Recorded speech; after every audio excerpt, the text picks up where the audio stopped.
Quiero compartir algo que he tenido en el corazón estos días. Solo pedirte que me prestes toda tu atención. Dice el que está a tu lado, no me distraigas. No tengo caramelos, no tengo chicles. No sé dónde está el baño. Va a aparecer una foto detrás mío de unos libritos. Esos pequeños libros se llaman chapbooks. Decid conmigo, chapbooks.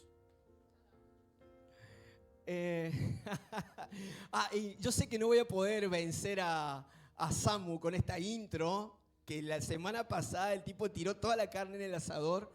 Yo hoy traje nada, amigo, traje butifarra, ¿no? Tranqui.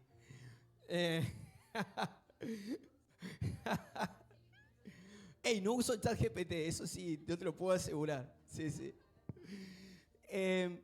Esos pequeños libros fueron muy populares, siglo XVII, siglo XVIII, y eran como el vehículo por el cual se transmitían historias que llegaron hasta el día de hoy. O sea que si no hubiera sido por esos pequeños libros, que eran libros muy económicos, muy breves, y eran muy populares, y a través de esos libros se conocen un montón de fábulas y de historias que hoy tenemos. Por ejemplo, la Caperucita Roja, por decirle una. Y resulta que en el año 1807, un escritor que se llamaba Benjamín, el apellido es Tabart, Benjamín Tabart, hizo varios libritos de estos tomando historias populares medievales y de Inglaterra de ese tiempo, y las empezó a escribir. Y hubo una historia que se hizo súper popular, que es el de Jack y los frijoles mágicos. ¿Alguien conoce esa historia? ¿Esa fábula? Tenemos una imagen, creo que es de... El nombre original es Jack y el tallo de habichuelas, y acá se conoce como la planta de frijoles. Pero la historia básicamente habla de un campesino, un joven campesino que tenía su mamá y eran muy humildes, no tenían recursos. En ese tiempo no estaban Diego y Caro para aconsejar a las personas, para ayudarles a ordenar su economía y todo esto y sanar. Entonces ellos estaban en una temporada de pobreza, tenían solamente una vaca y esa vaca les daba leche y con eso se alimentaban, era su sustento. Y resulta que la vaca dejó de dar leche, entonces la mamá le dice a Jack que vaya a la ciudad y que venda la vaca. Entonces Jack vuelve diciendo a la madre, vendí la vaca, y la madre, bueno, ¿y dónde está el dinero? No, me la cambié por estos frijoles, estas habichuelas, estos frijoles, porque me dijeron que son mágicos. Y la madre dijo, no, nos vamos a morir de hambre. Se enojó con Jack, tiró los frijoles por la ventana, y resulta que al otro día cuando se levantan había una planta que llegaba hasta el cielo. Entonces Jack empieza a subir y se encuentra con que de las nubes para arriba había un castillo donde vivía un gigante. Y ahí en el castillo Jack encuentra que el gigante, creo que hay otra imagen, el gigante normalmente está dormido. Entonces Jack comienza a robar, a sacarle monedas de oro. Ahí se está llevando la gallina de huevo de oro que también se llevó. Y empezó a hacer incursiones en el castillo. Y mientras el gigante dormía, Jack se llevó un arpa de oro y un montón de cosas. Entonces la historia se pone interesante cuando el gigante deja de dormir y se despierta. Es ahí donde no les voy a contar el final, pero el gigante se los come a todos. No. No les voy a contar el final, pero es donde la historia empieza a tener esa incertidumbre de qué va a pasar ahora que el gigante se despertó, ¿no?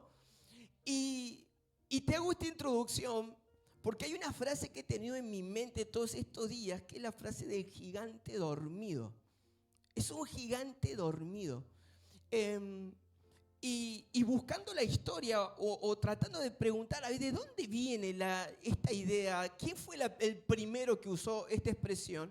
Y no hay exactamente una, le atribuyen una expresión a Napoleón Bonaparte, que dice lo siguiente. Napoleón en un momento dijo, ahí tenemos la frase, dice: China es un gigante. Mira, hablamos de China estos días. China es un gigante dormido, dejadlo dormir, porque cuando despierte sacudirá al mundo. Esa frase se le atribuyen a Napoleón. Entonces, la imagen del gigante dormido se usa para descubrir algo que tiene mucho potencial, algo que realmente puede cambiar el curso de la historia, pero tiene que despertar. Es alguien que tiene todo para hacerlo, pero que está dormido. Y de hecho que en la historia de Jack, el gigante es mucho más que Jack, tiene mucho más fuerza, tiene mucho más capacidad, tiene mucho más. Sin embargo, por estar dormido comienza a perder sus pertenencias. Pero por eso le dije que la historia se pone interesante cuando se despierta, porque la idea es esta, que cuando el gigante se despierte algo va a pasar. Y estaba leyendo la Biblia y encontré la historia de algunos gigantes que en algún momento de su vida se durmieron. Por ejemplo, si leemos Primera de Reyes capítulo 19, versículo número 3. Primera de Reyes 19:3 dice así: Elías tuvo miedo. Decí conmigo, tuvo miedo. Elías es un gigante. Es una persona, es un profeta de Dios. Venía de una gran hazaña. Venía de vencer a los profetas de Baal. Un hombre con un poder, una autoridad. El Espíritu de Dios sobre él. Un gigante del reino. Pero dice la Biblia, Elías tuvo miedo y huyó para salvar su vida y se fue a Beerseba, una ciudad de Judá, y dejó ahí a su sirviente. Luego siguió solo todo el día hasta llegar al desierto. Se sentó bajo un solitario árbol de retama y pidió morirse. Basta ya, Señor, quítame la vida, porque no soy mejor que mis antepasados que ya murieron. Entonces se acostó y ¿qué pasó? Y durmió debajo del árbol. Mientras dormía, un ángel lo tocó y le dijo: levántate y come. Y Elías miró a su alrededor y cerca de su cabeza había un poco de pan horneado sobre piedras calientes y un jarro de agua. Así que comió y bebió y volvió a acostarse. Entonces el ángel del Señor regresó, lo tocó y le dijo: levántate y come un poco más, de lo contrario el viaje que tienes por delante será demasiado para ti. Hay otra versión que dice: levántate porque el largo camino te resta. Entonces nosotros encontramos a un gigante potencial, mucho para dar, alguien importante en el reino, alguien que declaraba una palabra y caía fuego del cielo, alguien con una autoridad impresionante, pero era un gigante dormido. Y se empezó a adormecer por todo lo que leímos, porque tuvo miedo. ¿Por qué tuvo miedo? Porque escuchó a alguien que lo amenazó, creyó lo que otros dijeron de él, tuvo miedo, comenzó a escapar, se quedó solo, se empezó a quejar. Ustedes vean cómo fue la progresión, ¿no? Escucho de la manera que no tengo que escuchar, tengo miedo, comienzo a escapar, me quedo solo, me empiezo a aislar, me empiezo a deprimir, me empiezo a quejar. Es como que el gigante empieza. Yo creo que esos eran los bostezos de Elías, ¿no? Miedo, solo, me alejo, me aíslo, critico, me quejo, me quiero morir, quiero estar solo, no quiero ver a nadie. Y queda dormido. Un gigante dormido. Tenemos otro, Jonás. Lo vamos a leer. Jonás capítulo número 1, versículo número 2. Resulta que, mirá lo que es este gigante. Dios le habla a Jonás y le dice: levántate y ve a la gran ciudad de Nínive, pronuncia mi juicio contra ella, porque he visto lo perversa que es su gente. O sea, Dios le encomienda a Jonás la salvación de una ciudad. O sea, miren el potencial que tenía Jonás de haber sido un evangelista extraordinario, alguien con una palabra, un poder de convencimiento, una autoridad, que Dios lo mira y Dios ve una ciudad y dice: esta ciudad necesita salvación, lo voy a enviar a Jonás, porque es un gigante. Es una persona con potencial, con carisma, con palabra, con recursos. Él va. Entonces Dios ve la ciudad, mira a su gigante Jonás y le dice: anda, porque esa ciudad necesita salvación. Entonces Jonás se levantó y se fue en dirección contraria. Ahí comenzaron los bostezos de Jonás. Para huir del Señor, descendió al puerto de Jope, donde encontró un barco que partía para Tarsis, pagó su pasaje, subió a bordo y se embarcó rumbo a Tarsis con la esperanza de escapar del Señor. Ahora bien, el Señor mandó un poderoso viento sobre el mar, el cual desató una violenta tempestad que amenazaba con despedazar el barco. Temiendo por sus vidas, los desesperados marineros pedían ayudas a sus dioses y lanzaban la carga por la borda para aligerar el barco. Todo esto sucedía mientras Jonás dormía profundamente en la bodega del barco. Jonás se adormeció porque dijo: voy a hacer todo lo contrario a lo que Dios me está pidiendo. Dios me está pidiendo esto y yo voy a hacer otra cosa. ¿Viste cuando sabés lo que tenés que hacer y no lo haces? ¿Viste cuando sabemos lo que Dios nos está pidiendo, lo que está demandando de nosotros, pero nosotros comenzamos a irnos para atrás, a huir? Subimos al barco, pero en otra dirección, creyendo que, bueno, me estoy salvando de esto, en realidad no quiero asumir este compromiso, no quiero llegar a esto, pero en realidad lo que está sucediendo es que nos estamos adormeciendo, teniendo mucho potencial, teniendo mucho para dar, teniendo mucho para hacer, tomando direcciones contrarias a lo que Dios nos está diciendo. Y después se desató una tormenta, y no sé a cuántos las tormentas lo relajan, ¿no? ¿Viste que por ahí está lloviendo? Una tormenta y dice: uy, qué lindo hoy para quedarse a dormir en casa. Esta semana fue un día que justo tenía el auto que me le estaban arreglando unas cositas, así que empezó a llover. Oh, me voy a quedar. Estaban todos desesperados por la tormenta y Jonás estaba durmiendo. Y una ciudad se estaba perdiendo. Pero él estaba dormido. Dice la Biblia, vamos a leer uno más. Hechos de los Apóstoles, capítulo número 12, versículo número 6. Una noche, Pedro, un gigante de la fe, estaba durmiendo en medio de dos soldados y atado con dos cadenas. Afuera los demás soldados seguían vigilando la entrada de la cárcel. Era un día antes de que Herodes Agripa presentara a Pedro ante el pueblo. De repente un ángel de Dios se le apareció y una luz brilló en la cárcel. El ángel tocó a Pedro para despertarlo y le dijo: levántate, date prisa.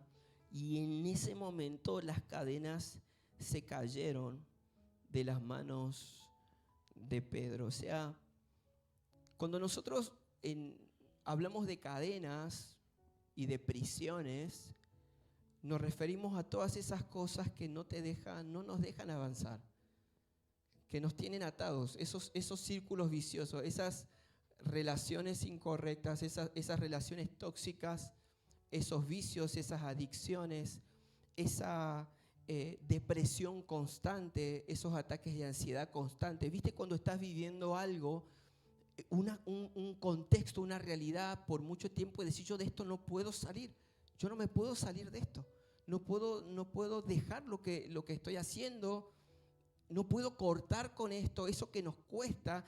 Esas cosas espiritualmente son como cadenas que nos mantienen atados. Y Pedro estaba encadenado y por esas cadenas, por estar ahí, él se durmió. O sea, no solo que quedamos atados, sino que quedamos adormecidos.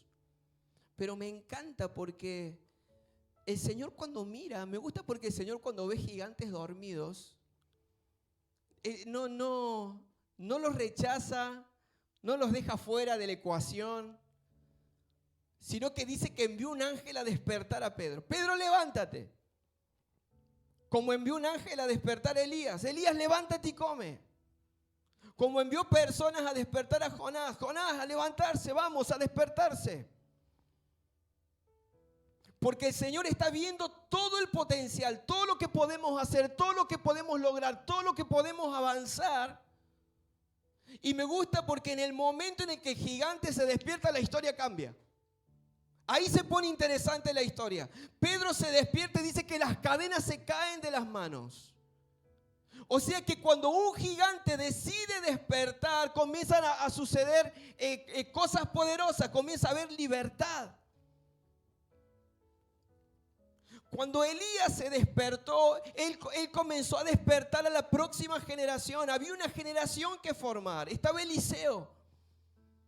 Entonces el despertar de Elías, por eso cuando Dios mira a Elías, en realidad Dios está pensando en Eliseo. Como cuando el Señor mira a Jonás, Él está pensando en Nínive. Y cuando mira a Pedro, Él está pensando en la libertad, en el pueblo, en la iglesia, en lo que se está construyendo. Entonces el Señor mira y dice, yo no te puedo dejar dormido, te tengo que despertar. Porque necesito que despierto, ayudes a despertar a otros. Esto es, despiertos para despertar. Elías, despertate porque hay que despertar una nueva generación. Despertate porque hay una generación de profetas, hay un Eliseo que tiene que extender para adelante el reino. Y no te puedo ver dormido. Sos un gigante pero estás dormido. Pedro, necesito que te levantes porque todavía falta que las cadenas se rompan, que se abran las puertas de las cárceles, que traigas libertad, que seas testimonio para la iglesia. Pedro, te tienes que despertar. Jonás, despertate porque hay una ciudad que está clamando por libertadores. Despertate porque hay una ciudad que necesito que se arrepiente y que sea libre y que se despierte también. Entonces el Señor viene y comienza a sacudir. Despierten, despertemos. Cuando pensaba en esta palabra decía, Señor, qué buena palabra para este año, gracias por esta palabra. Que sea una palabra que nos despierte para despertar. Que nos despierte para despertar a otros. Cuando nosotros estábamos en Argentina con mi esposa, resulta que Dios nos había hablado de que teníamos que venir para Barcelona, ¿no? Teníamos que dejar todo lo que teníamos allá, una vida ya bastante estable, y Dios decía Barcelona. Y para nosotros, a ver, nos criamos en la iglesia y desde niños los campamentos y todo este hermoso sistema de fe, y éramos adolescentes y en nuestra adolescencia esas oraciones que le hacía el Señor, viste cuando el predicador termina y pasabas al altar adelante y a que te oraran y vos, que siempre te sentías inmundo, a mí me pasaba eso, siempre me sentía pecador, ¿no? Pues Señor, yo acepté a Jesús como 10 veces más o menos de chico, porque tenía un miedo de quedarme fuera. Y estaba ahí y levantaba las manos y decíamos, Señor, contá conmigo, usame. Y esas cosas que vos le decías a Dios, que le decimos, ¿no? Entonces cuando el Señor nos dice Barcelona, y es que estamos bien donde estamos. Siempre nos acordamos con mi esposa y nos reímos de que estamos en el aeropuerto, la gente despidiéndonos y todo. Y mi mamá, hermosa, me separa del resto de la gente y me dice, hijo, no te vayas. ¿Para qué te vas a ir? No tenés necesidad de irte, tenés todo acá. ¿Qué te va a ir solo? Todavía te podés quedar, todavía está mi casa para que te quedes. Yo estaba ahí. mami, no. Convencido de lo que Dios nos había llamado. Pero cuando Dios nos habló, nosotros con hey, vamos, si Dios lo dijo, vamos, boom. Y empezamos a hacer un montón de cosas y a tramitar y ver trámites, pasajes, La cosa es que todo se empezó a encaminar de una manera bastante acelerada y todo se empezó a dar. Y estamos en esa vorágine y en un momento freno, miro lo que estábamos haciendo, lo que estábamos dejando y comienza un temor dentro mío. Y empiezo a tener miedo y digo, ¿no será que esto es ocurrencia mía? Y estoy embarcando a mi familia. Y estoy vendiendo, regalando lo que tengo. Y empezó el miedo dentro mío. Ya teníamos los pasajes en la mano. Estamos en mes de septiembre, me acuerdo, octubre. Y resulta que digo, Señor, decímelo una vez más. Entré en la duda, ¿no? Como decía el Samuel el otro día. Esas dudas. De cuando decís, Señor, decímelo de nuevo, ya me lo dijiste. Yo sé que me lo dijiste, pero asegúramelo. Porque esto está tomando un ritmo muy acelerado. Y resulta que hubo una reunión en la iglesia. Y me acuerdo que fue una mujer que era profeta. Y yo estaba ahí. Yo había hecho esa oración esa mañana. Y en un momento nos llaman para orar por nosotros y nos dan una palabra, ¿no? No nos conocía, una viejita de Estados Unidos, con su traductor, con un ministerio profético buenísimo.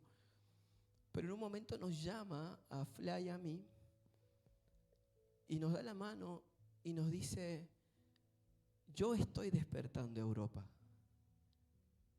y ustedes son parte de ese despertar. Cuando dijo eso empecé a llorar.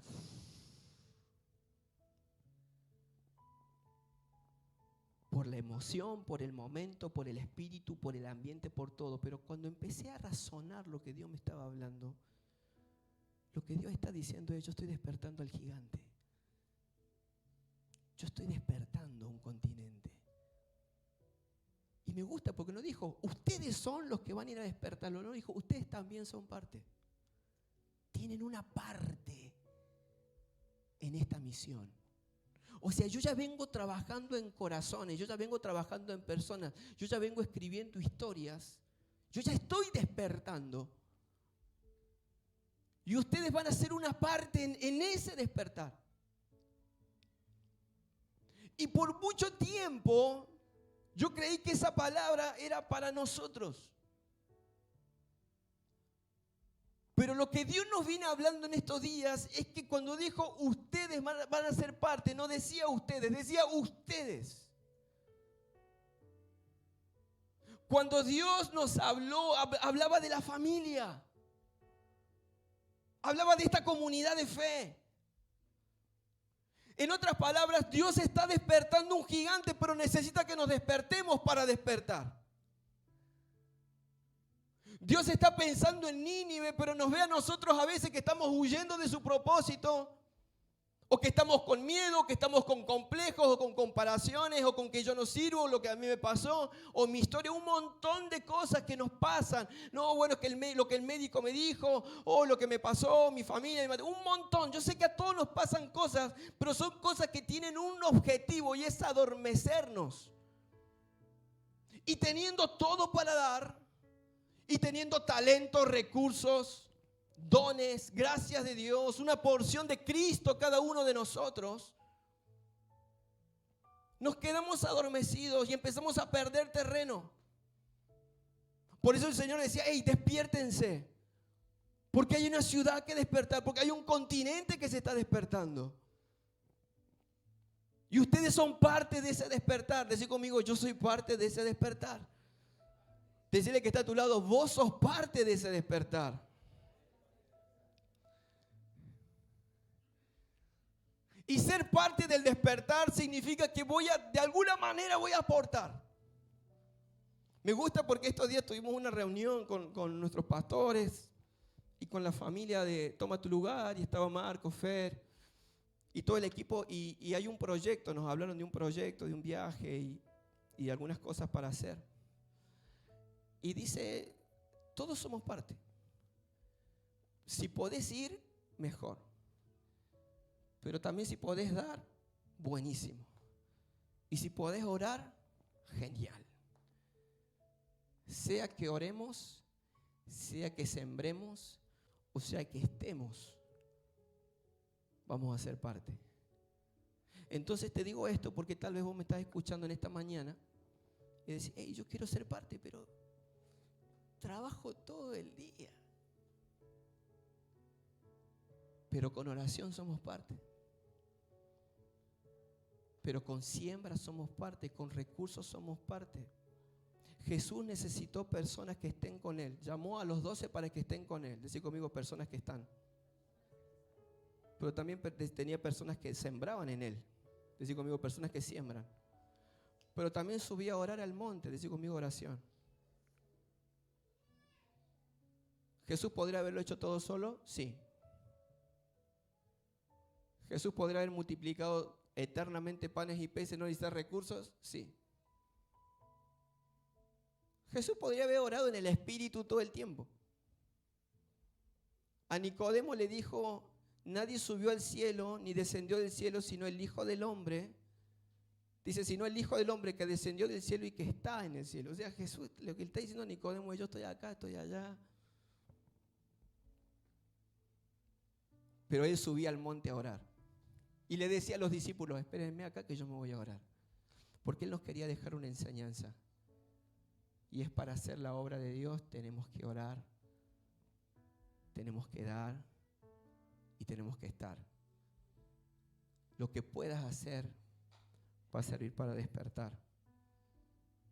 Una de nuestras primeras charlas, me estaba acordando hace un rato, China, que una de las primeras charlas que tuvimos con... ¿Vieron que estuvo Samu Benedetto hace 2 semanas? ¿Cuántos estuvieron hace 2 semanas por acá? Levante la mano. ¿Y el resto dónde estaba? Durmiendo. y me acuerdo que Samu me dice, estábamos charlando y me dice, ¿qué les habló Dios a ustedes acerca de Europa?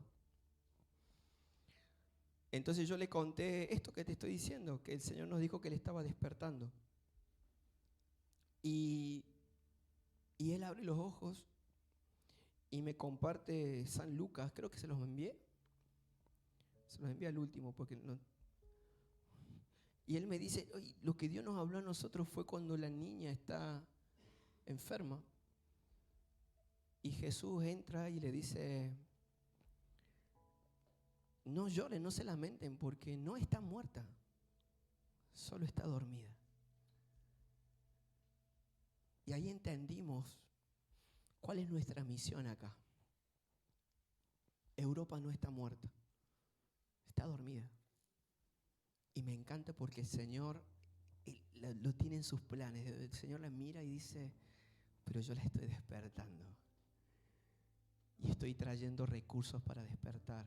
Estoy trayendo gigantes con historia, con procesos, con recursos, con vivencias, con talentos, con dones, con capacidades, para que sean parte también de ese despertar.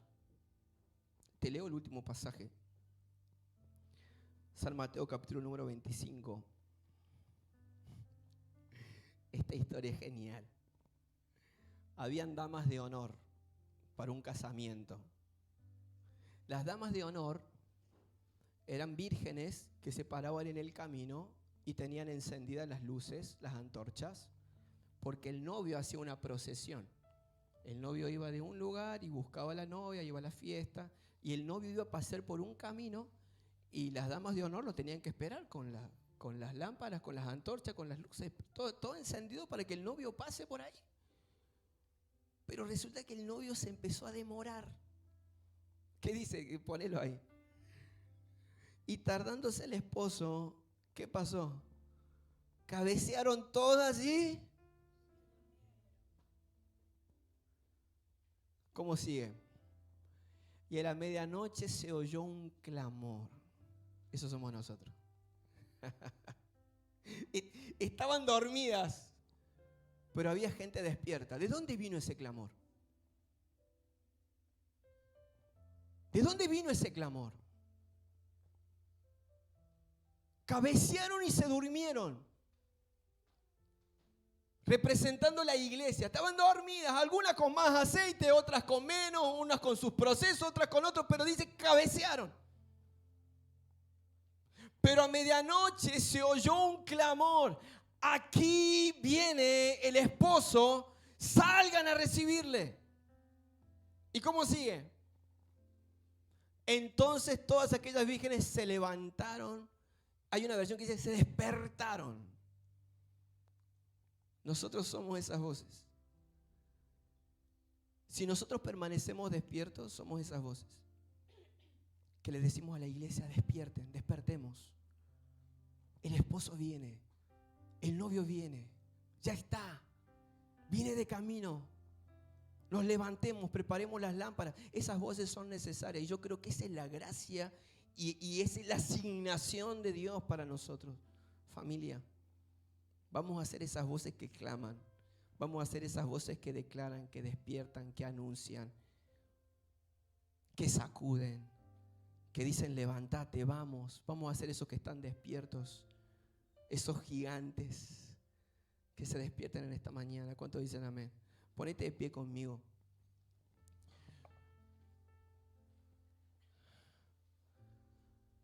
Yo sé que hoy algunos vino medio dormido, un poco apagado. ¿Sabes por qué? Porque se percibe. Eso es lo lindo de la iglesia. La iglesia es totalmente dinámica. Decíamos hace un par de domingos atrás que somos piedras vivas. ¿Sí o no?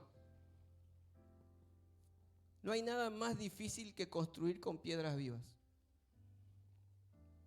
O sea, el Señor dijo, mi iglesia son piedras vivas. Suena hermoso. Pero una piedra viva, hoy está, mañana se mueve para allá. Le decís, quédate acá. Te das vuelta y la piedra viva se fue, porque tiene vida. Se enoja, se enferma, se cela con otras piedras. ¿Y por qué yo estoy acá y hay alguien que está más arriba que yo? ¿Y por qué una construcción? ¿Por qué yo tengo que poner esto para el otro? ¿Y por qué hay alguien que lo está poniendo para vos? Ah, pero la piedra que está al lado no me gusta tanto.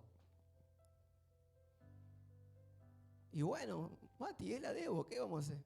Es la piedra que vos elegiste porque está al lado tuyo.